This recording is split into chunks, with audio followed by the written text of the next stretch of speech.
Halo anak-anak, selamat pagi, selamat bertemu lagi dalam pelajaran kita hari ini, yaitu pelajaran IPA.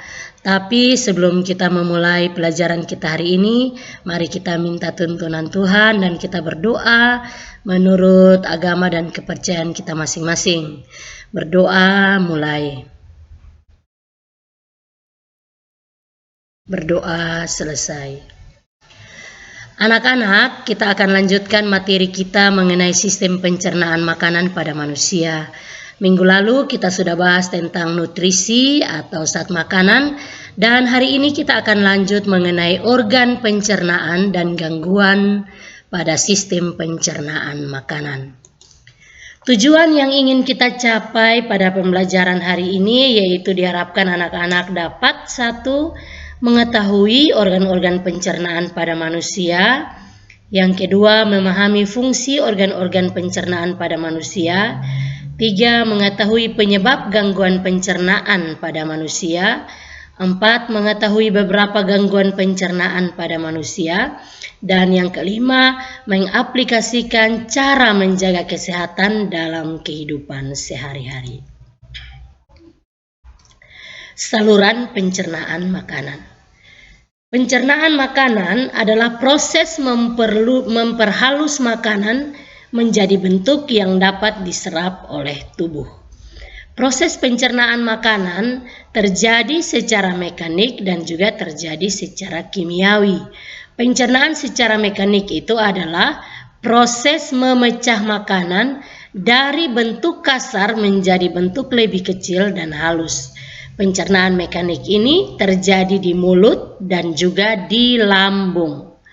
Sedangkan pencernaan kimiawi adalah proses pemecahan zat makanan dalam tubuh dengan melibatkan enzim-enzim pencernaan. Anak-anak bisa lihat gambar yang ada. Kita lanjutkan. Sistem pencernaan manusia itu terdiri atas organ utama berupa saluran pencernaan dan ada organ aksesori atau organ tambahan.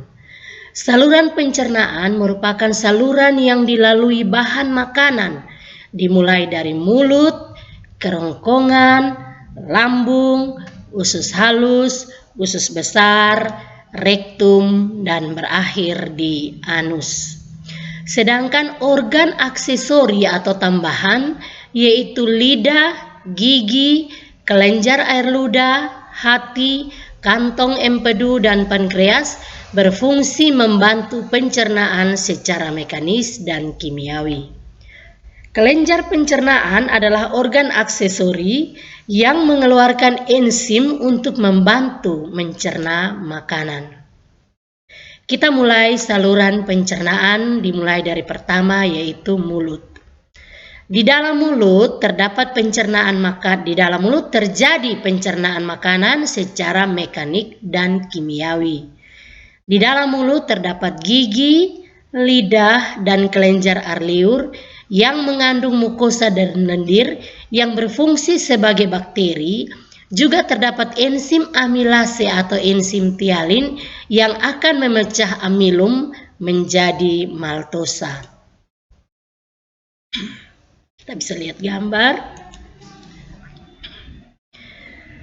Saluran pencernaan yang kedua yaitu kerongkongan.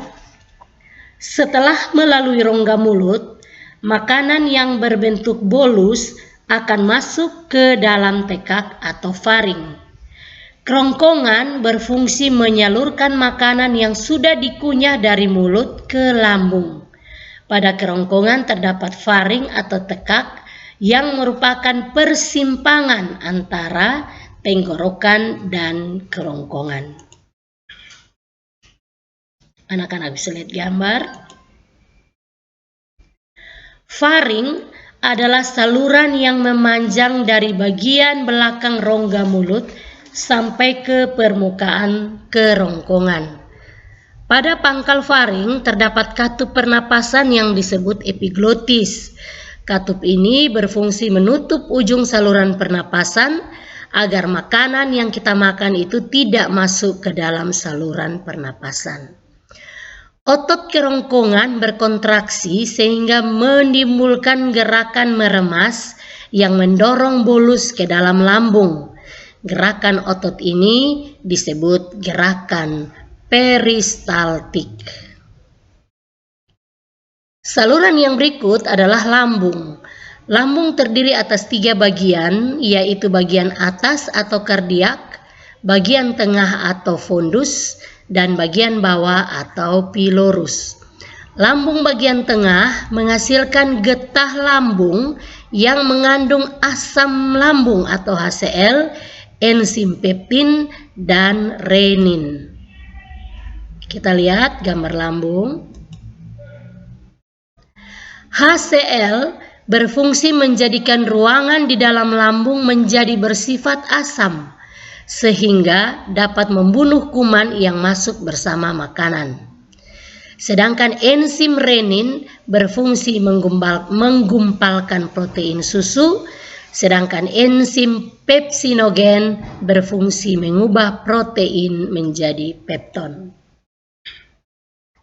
Saluran yang berikut yaitu usus halus. Usus halus terdiri atas 3 bagian, yaitu usus 12 jari atau duodenum, panjangnya kira-kira 0,25 meter, usus tengah atau jejunum, panjangnya kurang lebih 7 meter, dan usus penyerapan atau ileum, panjangnya kurang lebih 1 meter.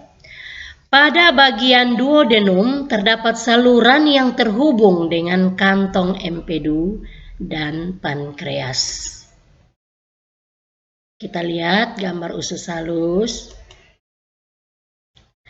Getah pankreas mengandung enzim lipase yang berfungsi mencerna lemak menjadi asam lemak dan gliserol, enzim amilase yang berfungsi mencerna amilum menjadi maltosa, dan enzim tripsin yang berfungsi mencerna protein menjadi polipeptida. Getah empedu yang dihasilkan hati akan mengemulsikan lemak, yakni membuat lemak agar larut dalam air. Pencernaan dilanjutkan ke jejunum sebagai bagian dari pencernaan terakhir sebelum makanan diserap. Penyerapan saat makanan akan terjadi di ileum. Glukosa, vitamin yang larut dalam air, asam amino dan mineral setelah diserap oleh villi atau jonjot usus harus akan dibawa oleh darah menuju hati dan diedarkan ke seluruh tubuh. Sedangkan glukosa dalam hati disimpan dalam bentuk glikogen.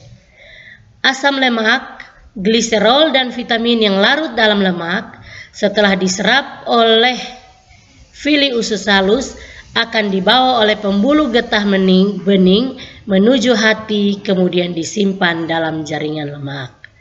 Struktur usus manusia memiliki lipatan-lipatan baik bagian luar maupun bagian dalam.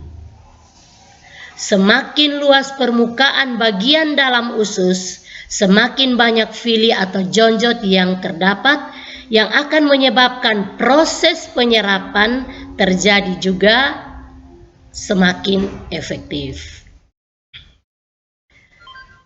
Saluran yang terakhir, saluran yang berikut yaitu usus besar. Usus besar atau kolon memiliki panjang kurang lebih 1 meter dan terdiri atas kolon ascendens atau bagian yang naik, kolon transversum atau bagian yang mendatar, dan kolon descendens atau bagian yang menurun. Di antara usus halus dan usus besar terdapat sekum atau usus buntu. Zat sisa berada di usus besar selama kurang lebih 1-4 hari. Usus besar ini berfungsi mengatur kadar air pada sisa makanan. Di dalam usus besar terdapat banyak sekali bakteri, yaitu bakteri Escherichia coli yang membantu membusukkan sisa-sisa makanan. Ini kita lihat gambar usus besar. Yang terakhir adalah anus. Sisa-sisa makanan yang tidak dipakai oleh tubuh beserta gas-gas yang berbau disebut tinja atau feses dan akan dikeluarkan melalui anus. Kita lanjutkan yang berikut, yaitu mengenai gangguan sistem pencernaan manusia. Penyebab gangguan sistem pencernaan pada manusia yaitu 1. Pola makan tidak teratur. Yang kedua, sering terlambat makan. 3. Kurang mengkonsumsi makanan berserat seperti buah dan sayur. 4. Terlalu cepat menelan makanan. 5. Stres.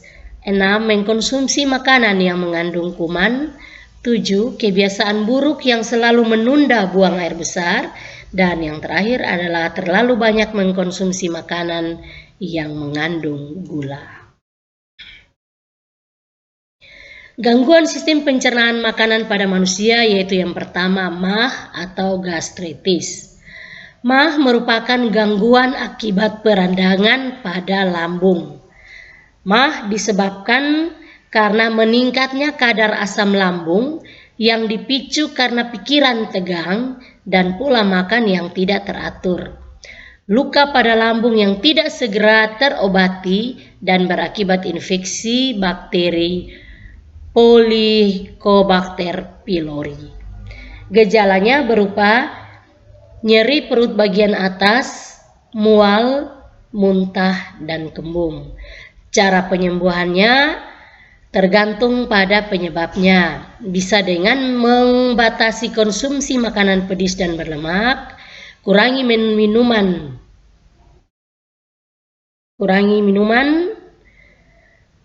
hindari obat-obatan yang menyebabkan nyeri lambung, serta jika diperlukan, konsumsi antibiotik dan antasid untuk membantu.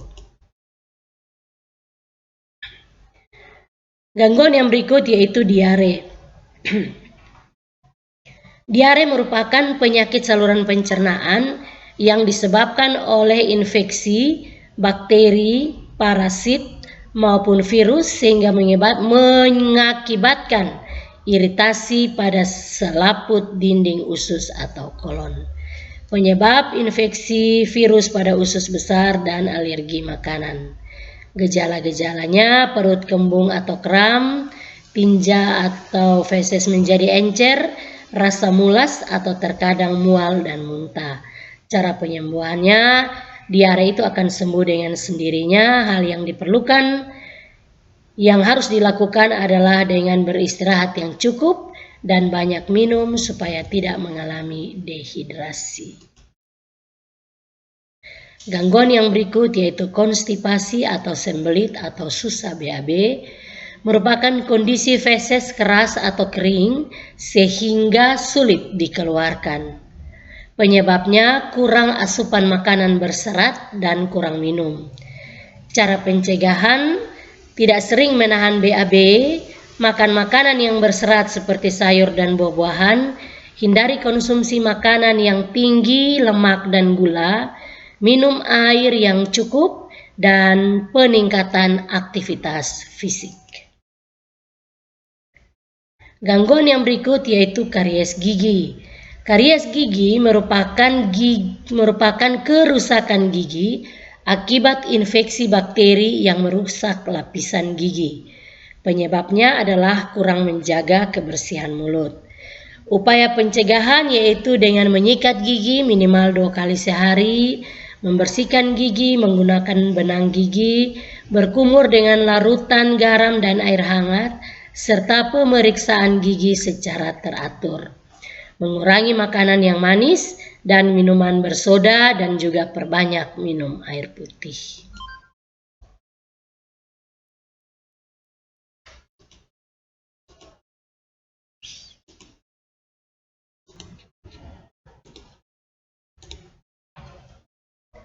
Cara menjaga kesehatan sistem pencernaan pada manusia yaitu yang pertama, pola makan harus teratur. Yang kedua, harus olahraga secara teratur. Ketiga, cukupi kebutuhan asupan cairan. Yang keempat, perbanyak mengkonsumsi makanan berserat seperti buah dan sayur. Kelima, harus bisa mengelola stres. Yang keenam, mengkonsumsi makanan yang bergizi atau bernutrisi. Yang ketujuh, jangan menunda jika ingin buang air besar. Dan yang kedelapan, batasi mengkonsumsi makanan yang mengandung gula. Demikian materi kita hari ini. Semoga bermanfaat bagi anak-anak. Ingat, jangan lupa kerjakan kuis yang ada 10 nomor. Sampai bertemu pada pertemuan berikutnya. Selamat pagi. God bless us.